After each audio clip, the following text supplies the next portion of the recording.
Item ಯಾವುದೇ ಇರಲಿ try ಮಾಡಿ ಆಚಿ ಚಿಕನ್ ಮಸಾಲಾ. ಇರಾನ್ ಮೇಲೆ ಅಮೆರಿಕ ಹಾಗೂ ಇಸ್ರೇಲ್ ಜಂಟಿ ಕಾರ್ಯಾಚರಣೆ ನಡೆಸಿದೆ. ಈ ಒಂದು ಕಾರ್ಯಾಚರಣೆಯಲ್ಲಿ ಇರಾನ್ ನಾಯಕ ಖಮೇನಿ, ಆತನ ಪುತ್ರಿ ಹಾಗೂ ಮೊಮ್ಮಗು ಸಾವನ್ನಪ್ಪಿದೆ. ಇರಾನ್ ಮೇಲೆ ಅಮೆರಿಕ ಹಾಗೂ ಇಸ್ರೇಲ್ ಜಂಟಿ ಕಾರ್ಯಾಚರಣೆ ನಡೆಸಿತ್ತು, ಯುದ್ಧವನ್ನ ಸಾರಿದೆ. ಈ ಒಂದು ಯುದ್ಧದಲ್ಲಿ ಇರಾನ್ ನಾಯಕ ಸುಪ್ರೀಂ ಲೀಡರ್ ಖಮೇನಿ, ಆತನ ಪುತ್ರಿ ಹಾಗೂ ಮೊಮ್ಮಗು ಕೂಡ ಸಾವನ್ನಪ್ಪಿದೆ. ಆಯತುಲ್ಲಾ ಖಮೇನಿ ಸಾವನ್ನ ಖಚಿತಪಡಿಸಿದೆ ಇರಾನ್. ಸಾವಿನ ಸುದ್ದಿ ಕೇಳಿ ಖಮೇನಿ ಬೆಂಬಲಿಗರು ಕಣ್ಣೀರನ್ನ ಇಡ್ತಿದ್ದಾರೆ. ಜಿ ಕನ್ನಡ ನ್ಯೂಸ್ನಲ್ಲಿ ಎಕ್ಸ್ಕ್ಲೂಸಿವ್ ದೃಶ್ಯಾವಳಿಗಳು ಲಭ್ಯವಾಗಿದೆ. ಖಮೇನಿ ಸಾವನ್ನ ಇರಾನ್ ಸರ್ಕಾರ ಖಚಿತಪಡಿಸಿದೆ. ಇನ್ನೊಂದು ಕಡೆ ಸಾವಿನ ಸುದ್ದಿಯನ್ನ ಕೇಳಿ ಖಮೇನಿ ಬೆಂಬಲಿಗರು ಕಣ್ಣೀರಿಟ್ಟಿದ್ದಾರೆ. ಜಿ ಕನ್ನಡ ನ್ಯೂಸ್ನಲ್ಲಿ ಈ ಎಕ್ಸ್ಕ್ಲೂಸಿವ್ ದೃಶ್ಯಗಳು ಲಭ್ಯವಿವೆ. ಅಮೆರಿಕದ ವಿರುದ್ಧ ಧಿಕ್ಕಾರ ಕೂಗಿದ್ದಾರೆ ಖಮೇನಿ ಫ್ಯಾನ್ಸ್. ಖಮೇನಿ ಸಾವನ್ನಪ್ಪಿರುವ ಬಗ್ಗೆ ಇರಾನ್ ಮಾಧ್ಯಮ ವರದಿಯನ್ನ ಮಾಡಿದೆ. 40 ದಿನಗಳ ರಾಷ್ಟ್ರೀಯ ಶೋಕಾಚರಣೆಯನ್ನ ಇರಾನ್ ಘೋಷಣೆ ಮಾಡಿದೆ.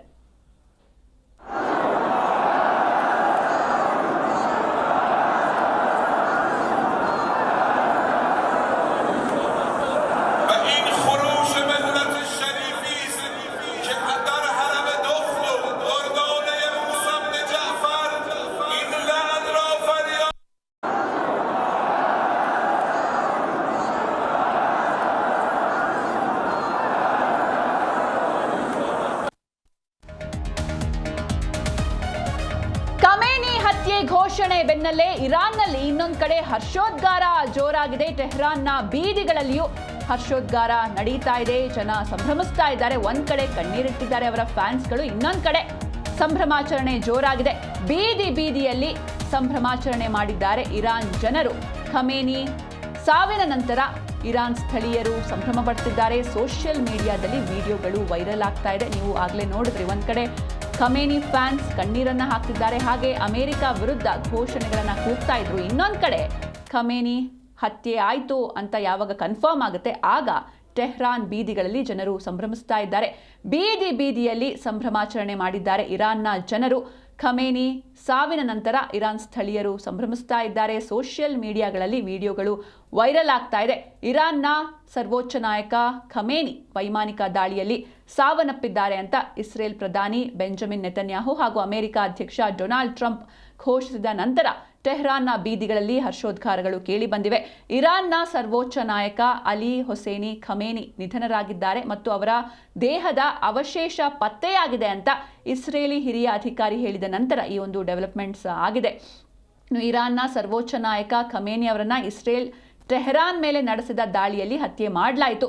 ಇಸ್ರೇಲ್ನ ವೈಮಾನಿಕ ದಾಳಿಯಿಂದ ಅವಶೇಷಗಳ ಅಡಿಯಲ್ಲಿ ಅವರ ದೇಹ ಪತ್ತೆಯಾಗಿದೆ ಅಂತ ಹಿರಿಯ ಇಸ್ರೇಲಿ ಅಧಿಕಾರಿಗಳು ತಡರಾತ್ರಿ ತಿಳಿಸಿದ್ದಾರೆ.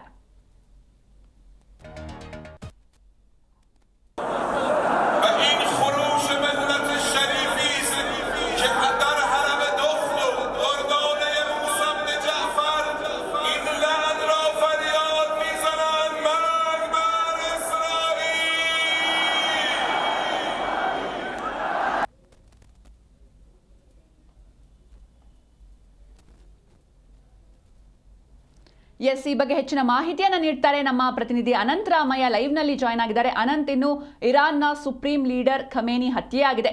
ಇದರ ಬಳಿಕ ಅಂದ್ರೆ ಹತ್ಯೆಯ ಬೆನ್ನಲ್ಲೇ ಯಾವ ರೀತಿ ಪರಿಸ್ಥಿತಿ ಇದೆ ಇರಾನ್ನಲ್ಲಿ ಅಂತ?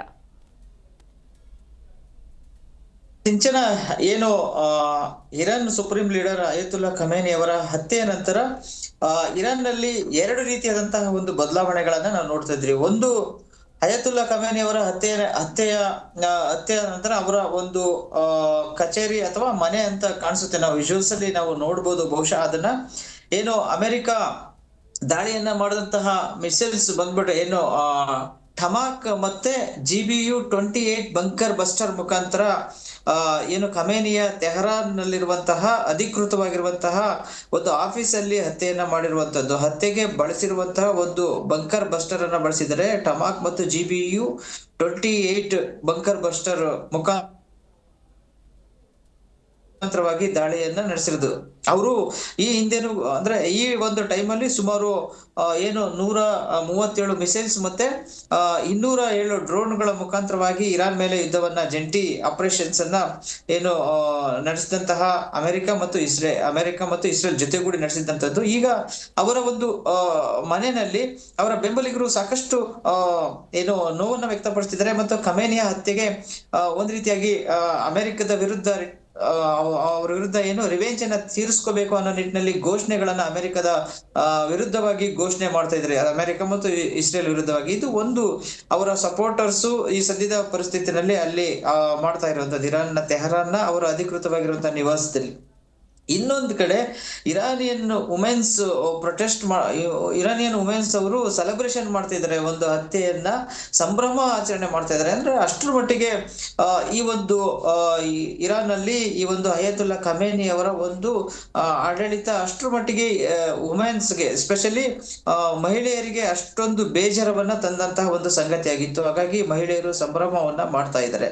ಇಲ್ಲಿ ಮುಖ್ಯವಾಗಿ ಗಮನಿಸಬೇಕಾಗಿರುವಂತ ವಿಚಾರ ಏನಪ್ಪಾ ಅಂದ್ರೆ, ಏನು ಅಮೆರಿಕ ಅಥವಾ ಇಸ್ರೇಲ್ ಯಾವುದೇ ಸಂದರ್ಭದಲ್ಲಿ ಯುದ್ಧ ಮಾಡಿದ್ರು ಕೂಡ ನಾವು ಅದಕ್ಕೆ ತಕ್ಕ ಪ್ರತ್ಯುತ್ತರವನ್ನ ಕೊಡ್ತೀವಿ ಅಂತ ಹೇಳ್ತಾ ಇದ್ದಂತಹ ಅಯತುಲ್ಲಾ ಖಮೇನಿ ಅವರನ್ನ ಪ್ರೊಟೆಕ್ಟ್ ಮಾಡುವಲ್ಲಿ ಎಲ್ಲೋ ಒಂದ್ ಕಡೆ ರೆವಲ್ಯೂಷನರಿ ಗಾರ್ಡ್ ಫೈಲ್ಯೂರ್ ಆಯ್ತಾ ಅನ್ನೋದ್ರ ಬಗ್ಗೆ, ಮತ್ತೆ ಇಂಟೆಲಿಜೆನ್ಸಿ ರಿಪೋರ್ಟ್ ಫೈಲ್ಯೂರ್ ಆಯ್ತಾ, ಅದ್ರ ಜೊತೆಗೆ ಅಲ್ಲೇ ಏನು ಅವರ ವಿರುದ್ಧವಾಗಿರುವಂತಹ ಒಂದು ಸಂಚು ನಡೀತಾ ಇತ್ತ ಅಂದ್ರೆ ಅವ್ರಿಗೆ ಅಲ್ಲಿ ಏನೋ ಅಯತುಲ್ಲಾ ಖಮೇನಿ ಅವರನ್ನ ಏನಾದ್ರೂ ಮಾಡಿ ಚೇಂಜ್ ಆಗ್ಲಿ ಅಮೆರಿಕ ಈ ನಿಟ್ಟಿನಲ್ಲಿ ಪ್ರಯತ್ನವನ್ನ ಮಾಡ್ತಾ ಇದೆ, ಒಳ್ಳೇದೇ ಆಯ್ತು ಅನ್ನೋ ನಿಟ್ಟಿನಲ್ಲಿ ಏನಾದ್ರೂ ಕೂಡ ನ್ಯೂಟ್ರಲ್ ಆದ್ರ ಅನ್ನೋ ಒಂದು ಪ್ರಶ್ನೆನೂ ಕೂಡ ಎದುರಾಗ್ತಾ ಇದೆ.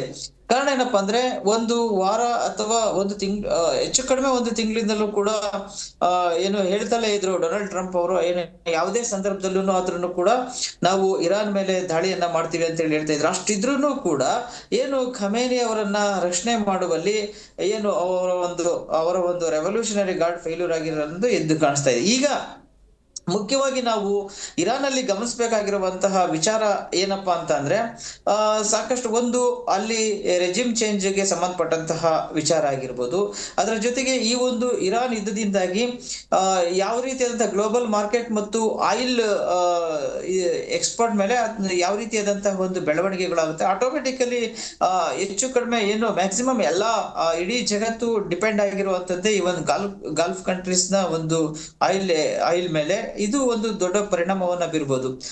ಅದರ ಜೊತೆಗೆ ಏನು ಇದಕ್ಕೆ ಇರಾನ್ ಏನಾದ್ರೂ ಕೂಡ ರಿವೆಂಜ್ ಅನ್ನ ತೀರ್ಸ್ಕೊಳ್ಳೋ ನಿಟ್ಟಿನಲ್ಲಿ ಯಾವ ರೀತಿಯಾದಂತಹ ಒಂದು ರೂಪುರೇಷೆಯನ್ನ ಸಿದ್ಧಪಡಿಸಬಹುದು ಅನ್ನೋದು.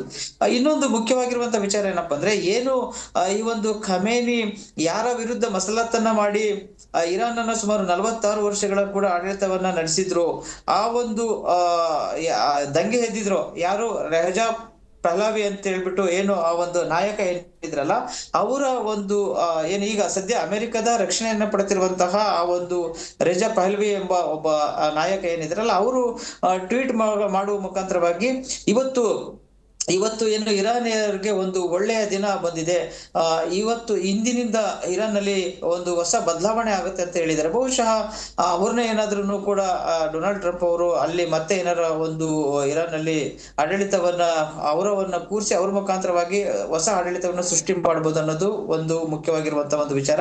ಇದ್ರ ಜೊತೆಗೆ ಸದ್ಯದ ಮಟ್ಟಿಗೆ ಇರಾನ್ ಕೌನ್ಸಿಲ್ ಈಗ ಸದ್ಯಕ್ಕೆ ಅಲ್ಲಿನ ಒಂದು ನಾಯಕತ್ವವನ್ನ ತಗೊಂಡು ಇರಾನ್ ಕೌನ್ಸಿಲ್ ಈಗ ರೆಜಿಮ್ ಚೇಂಜ್ ಬಗ್ಗೆ ಅಥವಾ ಮುಂದಿನ ಒಂದು ನಾಯಕನ ಆಯ್ಕೆಯ ಬಗ್ಗೆ ಅಲ್ಲಿ ಚರ್ಚೆಯನ್ನ ಮಾಡುವಂತಹ ಒಂದು ಸಾಧ್ಯತೆ ಇದೆ. ಈಗ ಇರುವಂತಹ ವಿಚಾರದ ಪ್ರಕಾರ ಏನು ಸದ್ಯದ ಒಂದು ಪರಿಸ್ಥಿತಿಯನ್ನ ನಾವು ನೋಡೋದಾದ್ರೆ, ಯಾವುದೇ ಸಂದರ್ಭದಲ್ಲಿ ಏನಾದ್ರೂ ಕೂಡ ಬದಲಾವಣೆಗಳಾಗುವಂತಹ ಸಾಧ್ಯತೆ ಇದೆ. ಅದರ ಜೊತೆಗೆ ಈಗ ಏನು ಇರಾನ್ ನಾಯಕ ಅದರ ಏನು ಅಯತುಲ್ಲಾ ಖಮೇನಿ ಅವರ ಒಂದು ಹತ್ಯೆಯ ನಂತರದಲ್ಲಿ ಸದ್ಯ 40 ದಿನಗಳ ಕಾಲ ಅಲ್ಲಿ ಸ್ಟೇಟ್ ಮೌರ್ನಿಂಗ್ ಅನ್ನು ಅನೌನ್ಸ್ ಮಾಡಿದ್ರೆ, ಜೊತೆಗೆ 7 ದಿನಗಳ ಕಾಲ ಏನು ಸರ್ಕಾರಿ ರಜವನ್ನು ಕೂಡ ಘೋಷಣೆ ಮಾಡಲಾಗಿದೆ. ಇನ್ನು ಉಳಿದಂತೆ ಆ ಇರಾನ್ ನಲ್ಲಿ ಇರುವಂತಹ ಬೇರೆ ಬೇರೆ ದೇಶಗಳ ನಮ್ಮ ಭಾರತೀಯರು ಕೂಡ ಸಾಕಷ್ಟು ಜನ ಇದ್ದಾರೆ. ಅವರೆಲ್ಲರನ್ನು ಕೂಡ ಸುರಕ್ಷಿತವಾಗಿ ಭಾರತಕ್ಕೆ ಕರೆತರುವಂತಹ ವ್ಯವಸ್ಥೆಯನ್ನ ನಮ್ಮ ದೇಶದ ಏನು ಫಾರಿನ್ ಅಫೇರ್ಸ್ ಮಿನಿಸ್ಟರ್ ಕೂಡ ಮಾಡ್ತಾ ಇದ್ದಾರೆ. ಈ ಒಂದು ವಿಚಾರಗಳ ಜೊತೆಗೆ ಇನ್ನೂ ಕೂಡ ಒಂದು ವಾರ ಇರಾನ್ ನಲ್ಲಿ ಯುದ್ಧವನ್ನ ಮುಂದುವರಿಸುವಂತಹ ಒಂದು ಸ್ಥಿತಿನೂ ಕೂಡ ಇದೆ.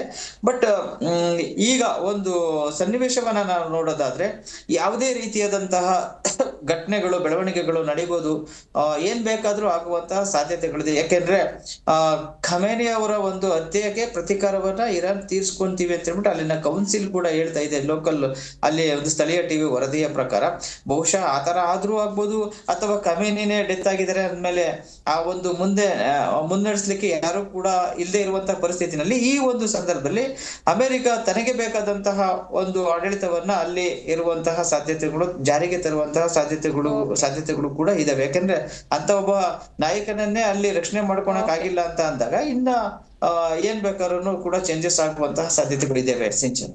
Okay, thank you Anant Ramaiah ನಿಮ್ಮೆಲ್ಲ ಡೀಟೇಲ್ಸ್ಗಾಗಿ.